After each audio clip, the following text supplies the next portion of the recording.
हमने कभी तलवार के बलबूते पर सत्ता हासिल नहीं की, ना किसी क्षेत्र पर, किसी राज्य पर शासन किया। ये हिंदुस्तान, ये सनातन धर्म इस बात का उदाहरण देता है कि जहां मर्यादा पुरुषोत्तम भगवान श्री राम की खड़ाऊ भी 14 वर्षों तक शासन करें, तो हमें इस तलवार और हथियारों की आवश्यकता शासन करने के लिए तो नहीं होगा। और बाबा विश्वनाथ की बात करी, अभी आप सब ने देखा कि बाबा विश्वनाथ की गलियों का जीर्णोद्धार उत्तर प्रदेश की सरकार ने कराया। फिर चाहे वो राम मंदिर का निर्माण हो, कुछ दिनों बाद हमें लगता है कि मथुरा में भी एक नई शुरुआत होने जा रही है।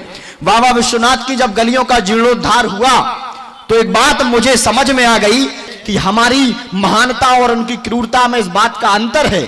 वो ताजमहल बनवाने वालों के हाथ काटते हैं और हम महल का और मंदिर का निर्माण कराने वाले मजदूरों पर पुष्प की बरसात करते हैं। ये हमारी महानता है, इसलिए ये उनकी गलती है कि वो हमें अपने आप से तौला करते हैं, तौलते हैं। और गुड्डू सिंह जी की उपस्थिति होती है। भाई साहब, वैसे तो भाजपा आज के समय में बहुत अच्छी पार्टी है, बहुत अच्छा काम भी कर रही है, लेकिन जिस तरह से कांग्रेस के नेता भारतीय जनता पार्टी में शामिल हो रहे हैं, मुझे तो लगता है कुछ दिन बाद भारतीय जनता पार्टी का चुनाव चिन्ह भी होगा हाथ के पंजा में कमल का फूल। इसलिए आप उन्हें समझाएं कि इस तरह दूसरी दलों को मौका ना दें, नहीं तो पता चला कि दूसरे दल से आए हुए नेताओं को कुर्सी मिल गई और जो भारतीय जनता पार्टी का मूल कार्यकर्ता है वो दरी बिछाने में उसने अपना समय निकाल दिया।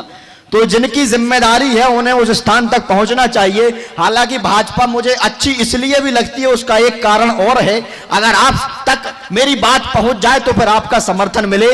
भाजपा का चुनाव चिन्ह कमल होता है, इसलिए नहीं कि पंकज का पर्यायवाची है। भाजपा के झंडे में 2 रंग होते हैं, एक हरा और दूसरा केसरिया।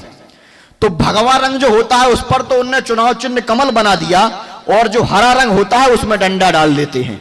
इसलिए भारतीय जनता पार्टी का चुनाव चिन्ह मुझे अच्छा लगता है। जिन लोगों तक बात पहुंच गई है वो तालियां बजा सकते हैं।